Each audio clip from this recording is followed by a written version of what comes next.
Alright guys, what's crack? So on this one, going to be using Make Good Plaster again, and just going to be trying it out again on a smaller ceiling. Every ceiling I've done have came in okay, but not really 100% standard yet. So going back to basically my basics of how I learned how to plaster and stuff, and how I actually do demos on how to plaster is, and the advice I always give is start small before you go big. Obviously some of the scenes I was doing trying to make good were absolutely huge. So on this one I'm going to start on a small scene, probably going to take two small builder buckets to do, and the routine I'm going to go for this time is I'm going to scrape it all down. I'm going to PVA it. When it gets tacky I'm going to scrim up my cracks, give it all a first coat with a small builder's bucket, let that take up, flatten it in a bit, let it take up. Once it's starting to get firmed up nicely, I'm going to start mixing up my second hit, which will be again small builder's bucket. So you can see where I'm going here, it's everything small, and then I'm going to second coat it all. Then I'll flatten it all in, I'll wash up, wash my tools, make sure my drill's clean, the buckets are washed, whatever. Then I'm going to start challing up with water, cleaning all my angles, chal up, and I'm just going to keep going around it and going around it. I'm going to stay on as early as I possibly can and learn on the Make Good as much as I can, as I do always find it very nice to, get it off the hook and trowel. And this time I'm going to go a bit stiffer as well. Again, it's a ceiling, so don't want to be making a big mess. So let's see how we get on and give you some thoughts afterwards.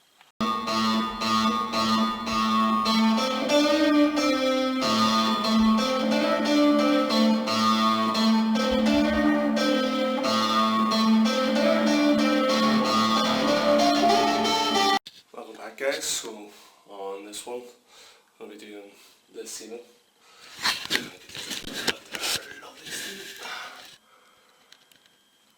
So all the ceilings to be done here, all the ceiling. So I'm going to scrape this down first and then PVA, and then hopefully I can just skim it here with the Make Good. I'll have a go with the Make Good again. I'm only going to be doing this one ceiling today as I'm shattered, and again this is for family, so if any problems occur it'll be easier to fix.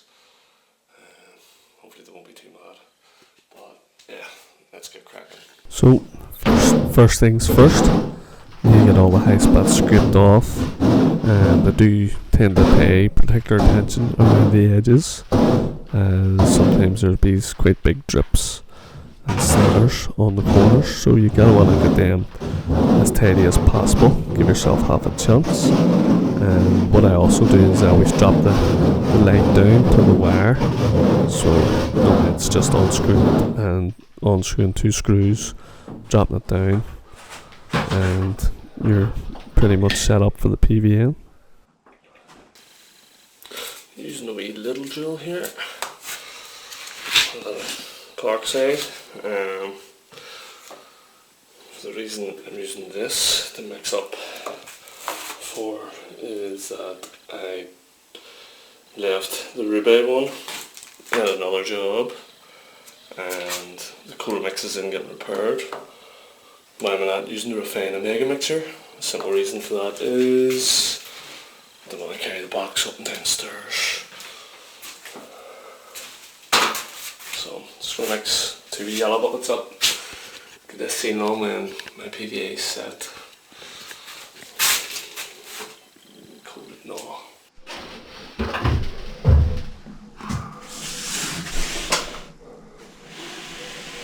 I'm going to have to re-scrim tape that.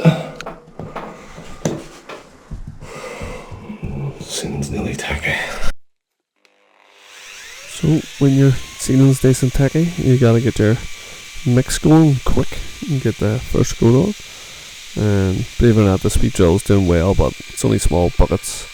But I am trying to mix it up nice and tight, get myself a good go at it. So that first bucket I actually mixed there, it was an open bag, and it's been in my van open quite a bit of time, so it did set very quickly. So no doubt I had to mix another one quick, fast, and in a hurry. Get this all scratched out, just getting the scrim tape on here at the moment. So again, with an unopened bag, I thought I was taking a bit of a risk using an open bag, but when you realise something's tightening, guys, just stop and clean up. It's better to clean up earlier rather than later. Otherwise your drill will be caked up and your bucket will be stinking. Now, I do personally actually wash the drill straight away after every mix, all good 99.9% of the times. So here we are again with a nice creamy mix, and I believe the Refina trowel I'm using here is a Finitex trowel or Finitec trowel. It's feeling lovely on this ceiling. Again with the Pointsman Hawk. In my opinion, it's the best hawk I've ever used. So yeah, still going. I think the scoop I'm still using is a Spear and Jackson scoop as well. It's still going strong, surprisingly. It's been some time put in, but because it's a stipple ceiling, I wanted to use a more new trowel, as I tend to do that from time to time when I feel I'm coating over something that's jaggedy or bumpity or might have a nail or something hanging out of it. I tend to leave my Refina blue-handled premium trowel in its case, nice and safe, and keep that for basically just troweling up. And well, I'll do throw on with it too, but if I think I'm going over some bad backgrounds, I tend to just leave it hung up and safe, and we'll go for a newer trowel or one that I can use for oil bonding or something. It doesn't matter to me too much if it does get damaged. But I have to say I've used this trowel a good few times, and every time I've used it I've been pretty impressed as well. So that's what's going good with that. And again, I'm not using stilts here, and the reason for that is I just didn't want to be bringing a whole lot of stuff up here. I showed you the stairs I had to walk up and down, but on top of that, the van's actually quite a wee bit of a walkaway as well. It's not the closest to the front door, so getting things in there, it's not the easiest thing to do. And so I'm just using my hop up to coat. And as I said before, this Make Good plaster is very nice to work with, especially off the Hawk and Trowel. It's lovely and creamy and spread so well. And if you are going to give it a wee try, do it on something small, be small wall. I have found anything small I've done previous this, walls and patches have came up real lovely, and couldn't have any complaints with them. And again, obviously it's not something maybe you've all trained with, but I think the more you use something, the better you're going to get. It's just natural. The more you do something, the better you're going to get. So I haven't give up on Make Good at all. Find I've been getting half decent results. Still the first coat. I'm just giving it a quick flatten in here. Let's take some of these lines out for a second coat it on. I've noticed that it's dragging a wee bit, so I'm just gliding over here. Don't want it sliding on the PVA.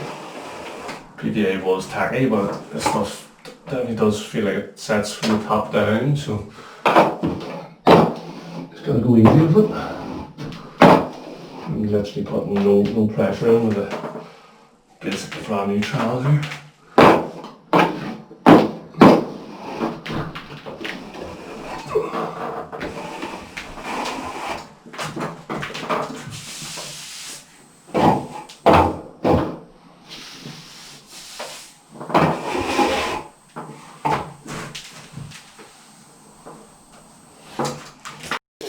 Like I was saying there, first coat on, flattened in. Gonna let this really pick up before I hit the second coat. Trying to show you why here. Just point to the part where I've just ran my finger here, and you get an idea. So it is tightening. but it's just sliding a wee bit.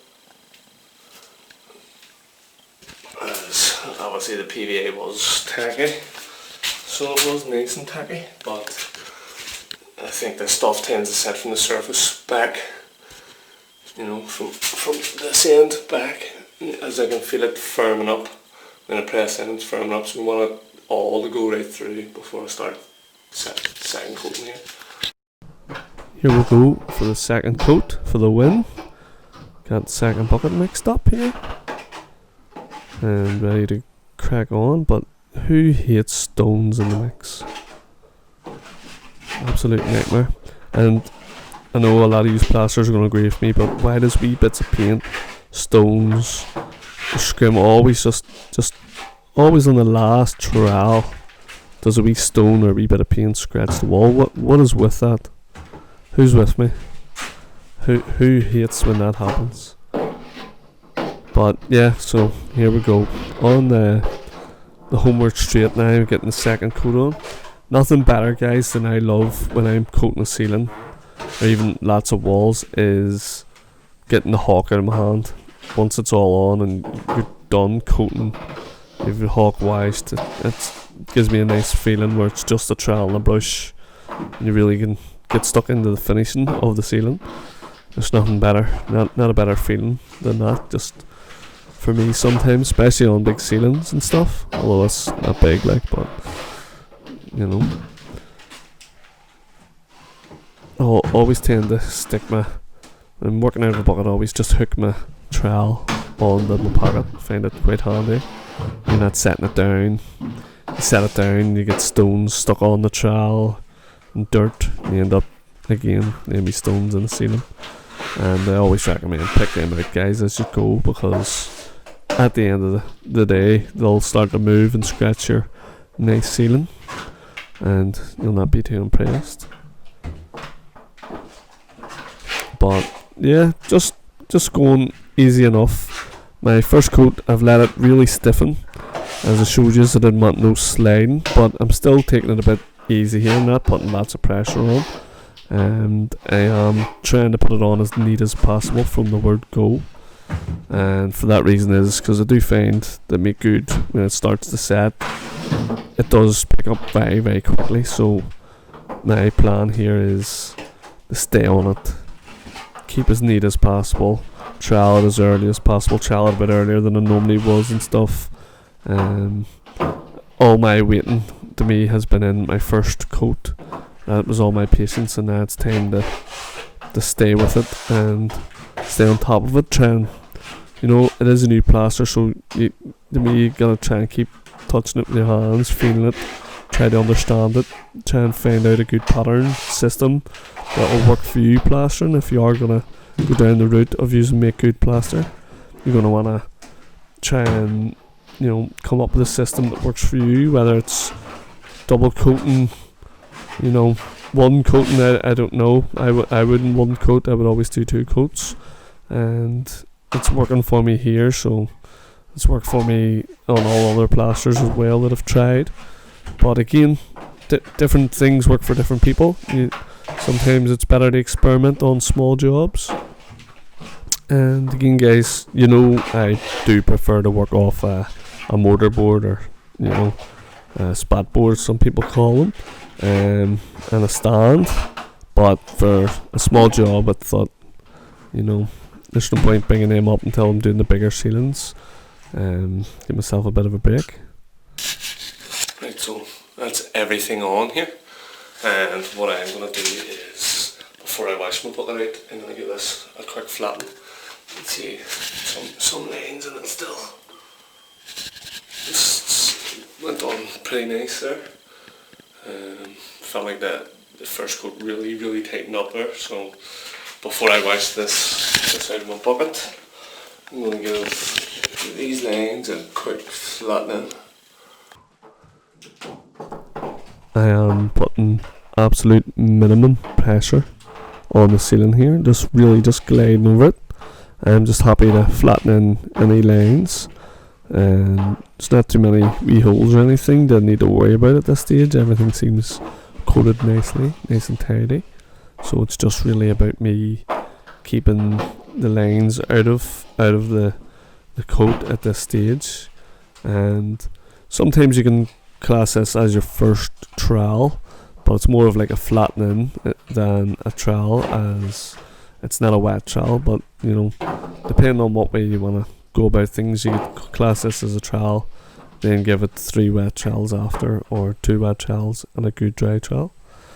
And as you've seen on the bottom of the trowel there, I'm not taking anything off here. That's literally getting pressed back on. It's just really the tiniest wee amount there. So I recommend, guys, when you are giving it your first flattening, you don't try to take any plaster off. So here we are, have everything washed up, and could do with washing this drill a wee tiny bit more. This is the, you know, this is my backup of my backup drill. Still a few lines in it here and there, obviously, but we'll get them ironed out when the stuff tightens. And here's all that came off with the first trowel there. So I don't recommend taking off. And I've got all the angles cleaned here with the big brush. But yeah, all in all, it's looking pretty sharp so far. And that's only really trowel number 1. So let's stick at it and see how we get on. So on to the first wet trowel, and did show you there earlier that I had actually ran around all the angles, just cleaned them before this trowel. So it does help quite a lot, guys. A good clean trowel, some clean water, and nice clean angles, either during your trowel or just before on your first flattening, will really help your day go all that much smoother. So the beauty about this one is that, well, obviously I'm on this hop up, but the beauty about it is that I can reach comfortably from the angle right to the middle of the ceiling. And I tend any ceilings that I tend to do either on stilts or a hop up, and you can reach half and half from both corners, always nearly named, like always come in very quickly, very tidy. I find you get a lot of pressure in it that way. I find walking ceilings, you don't get just quite as much pressure. When you're walking ceilings, it's got to be a lot about timing. So you gotta sort of bear that in mind, guys, when you're doing ceilings, especially when you're new at it. That it is a bit difficult to get the timing and the angle of where you put your arm when you're walking a ceiling. Basically, walking a ceiling, some people may not understand what I'm saying, but that's when you would pull out one angle. So say I would pull out that window angle there, and then I would just walk it from that wall that you see in the middle to the wall that you can't see where the camera's sitting, and you would just walk it that way. And then when you get to the left sided wall here, you would just pull that angle on out again, and that's how you would walk the ceiling. So that's the first wet trowel done. Let's get a closer look. It is coming in well. I'm going to zoom in to a couple of the worst spots. So there's a couple of wee blisterings going on here just beside the window, but we'll soon get them polished out, and a stain and a stone. And well, you all know what I think about stones. So again, guys, keep the trowel clean, and I'm gonna go with a tussle brush this time as well, and really make sure that I try and clean all my angles as best I can. As from here on in, this is the second wet trowel, but from really here on in, it's only gonna get tighter. So you want to bear that in mind. No matter what plaster you're using, or bonding or finish, the longer it's on, the tighter it'll become. So you want to keep that in mind, and keep your angles in mind, because plastering is quite a lot about corners and angles and beads and things. So you gotta really think about those.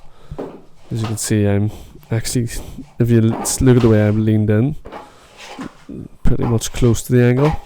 Now you'll also notice that where I position the trowel, my head is away from my eyes and stuff, but I do recommend you wear glasses and goggles, and you do not want to get stuff in your eye. It can sting.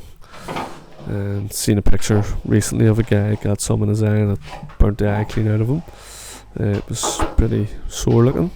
So we've all got it. I know there's lots of plasters watching this. Have all got a bad old jab in the eye, bad big drip, or splash of dirty water. It's not nice. And the only real way of 100% avoiding that is wear goggles or glasses, which I do have, so might start taking my own advice on that as well. So this wee hop up I'm using is like a B&Q one. It's a bit of a platform. That's why I'm able to basically, I think I only need to move it 4 or 5 times to get this whole ceiling. And as you can see that I'm just working it always towards the light here, so everything's getting troweled from the angles towards the light. I find that it's pretty comfortable for me to do small ceilings that way. Again, whether on a hop up or stilts, it's both pretty fine. And if you concentrate on what I'm doing there, I'm really stirring up that angle there, trying to keep the angles as clean and filled as possible. Sometimes when you scrape them, guys, you actually take a wee bit out. You gotta put that back in and then clean your angle. Don't just scrape it and walk away. You'll end up with it'll almost look like a big crack. So, you know, if it does need a scrape it, and then you might need to clean the back of your trowel and give it a wee skim in again, a wee fill, and a wee clean with a water brush. So this was my problem area here with a couple of wee blisters. And you can see what I did there, just ran the brush up and down them. What I would normally do, more on Carlite or multi-skim, if I'm getting a real bad area with blisters, that would be the only time I really jump for a sponge float. That and the odd heavy reveal or desperately heavy wall that just needs floated in to hold the shape.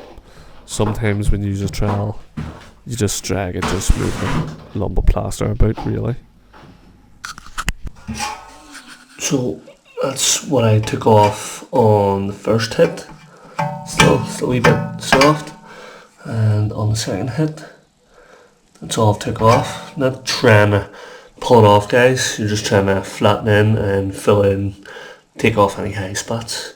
But the ceiling seems to be picking up really nice. So I'm gonna keep going with this here. It's going really good for me. Probably going to be the best ceiling I've done with Make Good yet, so fingers crossed. Let's keep going. So this is where plastering becomes very repetitive. That's why we get sore wrists, backs, elbows, as it's called a repetitive strain injury.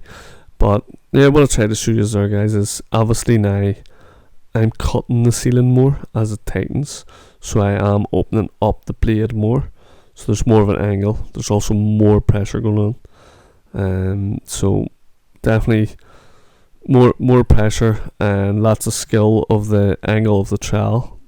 So obviously the more you do it, the better you'll get. But that is plastering. It's very repetitive when you're doing a ceiling, especially a ceiling like this here, where the only detail I'm worried about is around the light and the angles. But you know, where sometimes you got walls, and I know a subscriber asked me about how I deal with sockets with lots of sockets in them, and I hope to address that down the line here. But basically what I'm saying is, you know, when you're working around things like that there, you have to really take your time, be tidy, get it flat early, and just really concentrate on them areas. Where this one here, it's not quite as bad, so it doesn't, you know, there's not as much concerns on this. It's just pretty basic, and to me, it's these types of wee ceilings that anybody learning, they're the ones you really want to jump at and try and get your experience up again. Not much pulled off the ceiling there at all.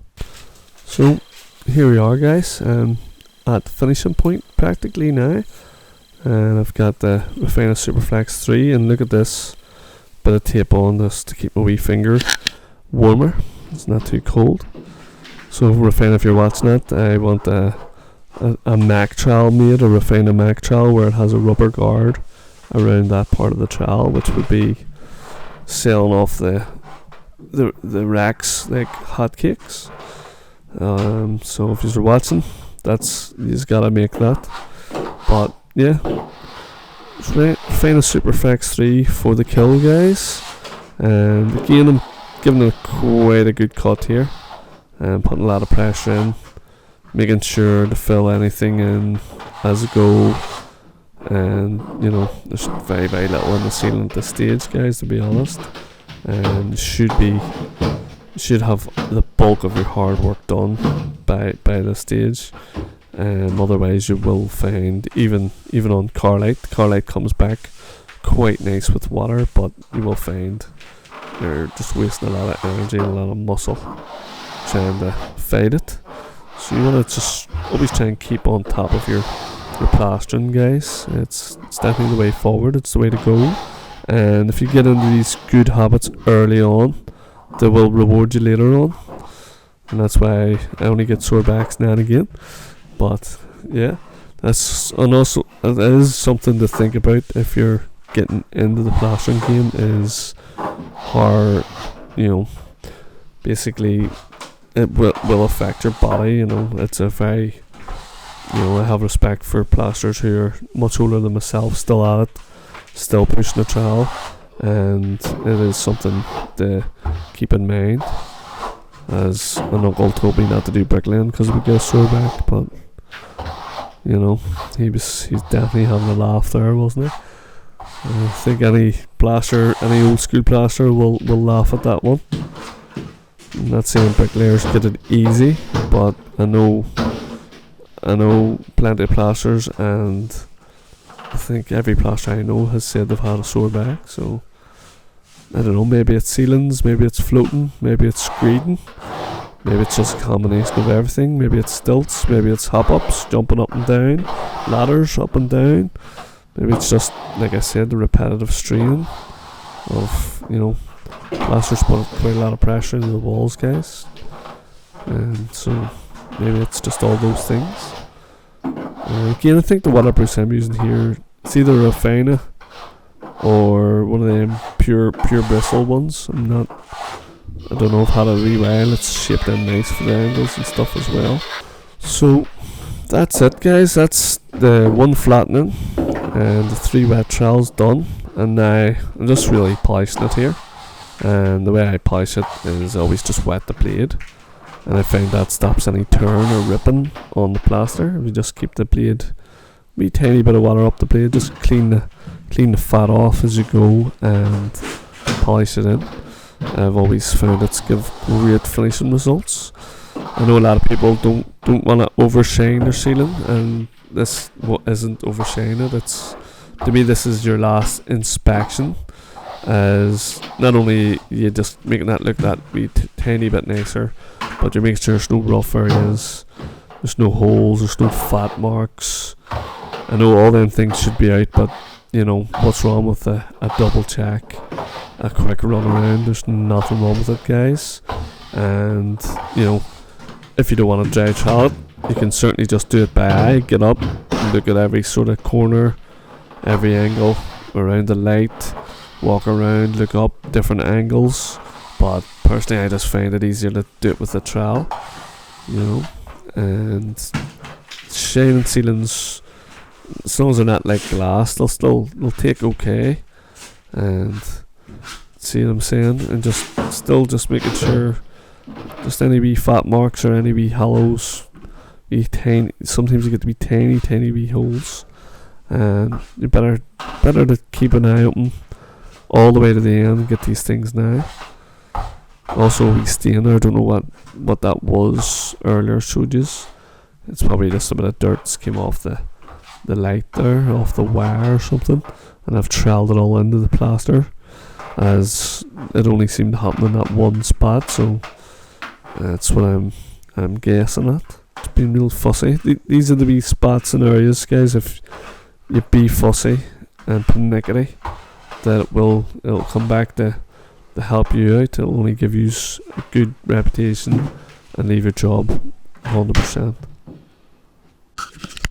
So There we go, guys. Just a quick recap on it. Everything went really well. Definitely by far the best sealing I've done with Make Good. It's on par with the walls I've done. Any walls or patches I've done have been 100%.